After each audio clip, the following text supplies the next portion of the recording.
Yogi Tsurusuba! Durante toda a trama de One Piece, Loki foi colocado para nós como um personagem com grande expectativa. E o Oda tem suprido todas elas, né? Um design fantástico, nós temos ali uma história muito boa, o personagem realmente tem uma característica que muita gente ama, que é aquilo que é, mas não é, aquilo que não é, mas é, e a gente gosta pra caramba desse sentido no personagem. Por outro lado, nós temos Harunjin, que é ali um dos gigantes que pertence à frota do Chapéu de Palha, mas que não tem o mesmo carisma do seu irmão. A perspectiva que nós conseguimos ver em cima do Harunjin em relação ao Loki é que o próprio Harold colocou os dois para governarem Elbaf e fazerem de Elbaf um lugar melhor para o amanhã, para o grande amanhecer que vai rolar no mundo. A grande importância aqui para os dois não são nem eles por si só, mas sim através de suas vontades herdadas. Os personagens na qual eles estão puxando as suas heranças e vão fazer com que eles cresçam cada vez mais. Principalmente o Harunjin. É claro que esperamos grandes coisas sobre o Loki, mas eu fico curioso como o Oda vai equiparar esses dois.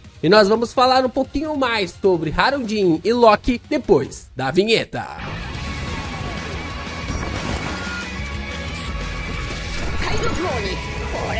Como nós sabemos, como nós vimos nos últimos capítulos de One Piece, principalmente ali no incidente de God Valley, Shebeck nos surpreendeu de forma extremamente positiva. Isso porque a gente imaginava que o Shebeck fosse um pirata no mínimo de caráter duvidoso, né? Aquele personagem, podemos dizer assim, alguém parecido com o Bug, né? Que é mal, mas não é mal. E na visão dos piratas ele não é tão mal assim, mas na visão de um humano comum de One Piece acaba sendo algo extremamente mal. É claro que o Shebeck, como um pirata, ele é visto como alguém mal, só que ele é além disso.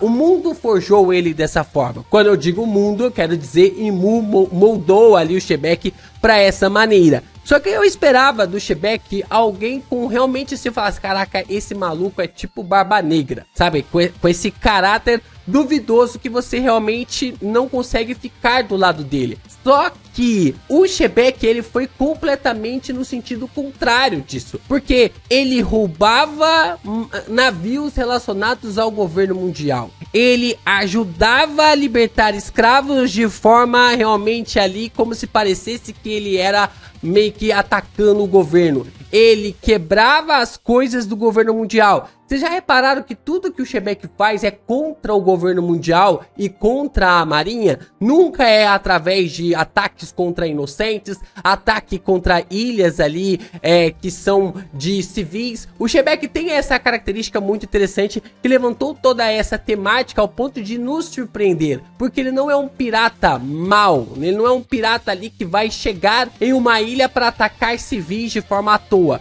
O Shebeck não faz isso. Inclusive até o centro de caridade que eles atacam é um centro de caridade corrupto que estava usando as crianças como fachada para conseguir ali dinheiro e dessa forma desviar, gerar ali mais grana no submundo. Por outro lado, nós temos o Harold que é colocado ali como o maior rei de Elbaf, mas ele é apresentado para nós como o grande lixo que era ali em relação a um gigante, né? Ele era o grande lixo de Elbaf e através do seu coração ele acabou mudando essa perspectiva. Quando ele se apaixona pela Ida, ele passa a querer gerar uma diplomacia maior. E tudo isso, através dessa diplomacia, ele acaba tendo a sua grande amizade.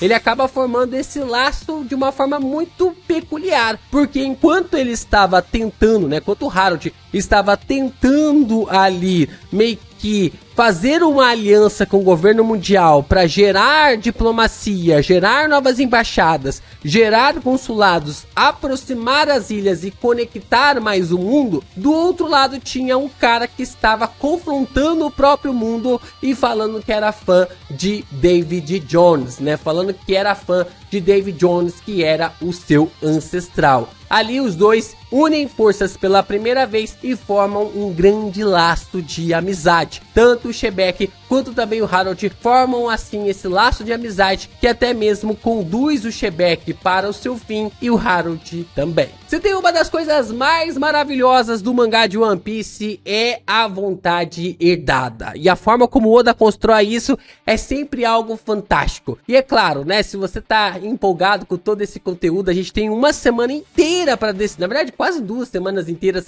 para destrinchar os últimos capítulos. É importante você deixar o seu like, se inscrever aqui no canal, também compartilhar os nossos vídeos por aí. É muito importante você continuar reagindo, comentando, divulgando ainda mais os nossos conteúdos para que o YouTube continue a propagar ainda mais os nossos vídeos de One Piece aqui no Geek Brasil. E é claro que você ainda pode se tornar membro do canal, mandar o seu valeu, mandar o seu hypar, continue fortalecendo dessa forma os conteúdos aqui do nosso menino do chapéu de palha, né? O nosso garotinho que se estica. E nessa visão, então, nós temos 2 personagens com um destino extremamente trágico. O Xebec, ele acreditava que através de suas atitudes, ele poderia mudar o mundo. Ele estava mirando a base do mundo, ele estava mirando ali o trono. Ele queria ser o rei do mundo mediante ali a derrotar Imu-sama. Mas para fazer isso, ele precisava de uma força. Ele precisava da força dos gigantes. Ele é conduzido até God Valley e dessa forma encontra o seu fim. Ele acaba sendo conduzido até este lugar e desta maneira acaba encontrando ali Imu-sama e passa pelo Dome Reverse, sendo diretamente levado para a sua morte. Por outro lado, nós entendemos que o Harold também percebe que isso o levou para a morte. Dele não ter ajudado seu melhor amigo no incidente de God Valley, o Xebec acabou morrendo. Porque é muito interessante parar para pensar que na batalha ali, quando o próprio Garp e o Roger estão derrotando o Xebec, ele acorda, ele tem consciência de que foi libertado ali da maldição, ele acha que vai sair vivo daquela batalha, só que nesse momento que o Garlin e os demais aparecem para dar cabo em sua vida. Se o Harold estivesse ali, o Xebec teria ficado vivo. Da mesma forma como o Rayleigh e também o Gaban salvaram o Garp e também ali o Roger, visto que por mais que o Roger e o Garp eram ali rivais, eles também eram companheiros. Da mesma forma como o Luffy e o bando salvariam o Law, o Kid ou até mesmo ali o Killer e os demais, né? O Beppo e toda a galera. Não importa a rivalidade, eles se tornaram companheiros, se tornaram nakamas. Isso é um ponto aqui intrigante. Então, isso tudo acaba levando o Harold a se tornar um escravo do governo mundial. Quando o Harold ele toma essa iniciativa, ele quer que apenas ele pague por tudo aquilo que os gigantes fizeram contra ali o mundo. E é interessante parar para pensar nesse ponto de vista, porque é bem legal ver a forma como Imu se relaciona ali com o Harold. Mesmo tentando o controlar, ele fala: não retruque, não retruque. E aí Imu diz pra ele o seguinte: você acha que só você deve pagar pelos erros dos gigantes? Tem mais coisa aqui nessa fala de Imu que a gente vai trazer em outro vídeo durante a semana que vem. Mas o ponto é que isso aqui já sacramenta tanto o fim ali do Harold, ecoando o fim do Xebec, finalizando então assim a vida dele, acabando ali com a vida do Harold para que Imu destrua de forma completa esses 2 personagens. E aí que entra a parte mais magnífica da trama de One Piece, que é essa questão sobre a vontade herdada. Desde o começo da história a gente consegue ver que não se trata de reencarnação, não se trata ali de poderes, mas se trata de você herdar a vontade daquela pessoa que não conseguiu completar a sua missão. Assim como o Luffy herdou a vontade de Gold e Roger, assim como o Ace herdou a vontade do Barba Branca, assim como outros personagens, o Law herdou a vontade do Corazon, nós observamos que Loki herdou a vontade do Xebec. Não, meus amigos, não é o Barba Negra que herdou a vontade do Xebec. Barba Negra pode ter herdado a vontade de David Jones, Agora, ele não herdou a vontade do Shebeck, porque quem herda a vontade do Shebeck é o próprio Loki. O Loki é quem se encanta, o Loki é quem se apaixona, o Loki é quem está encantado ali com a visão do Shebeck de conquistar o mundo, não de destruir o mundo, mas de conquistar, de ser o próprio rei do mundo. E essa é uma característica muito interessante, porque o Loki, ele acaba buscando um objetivo de vida através do objetivo do Shebeck. Até ele encontrar o Shebeck, até ele conhecer o Shebeck, o Loki não queria nem mais viver.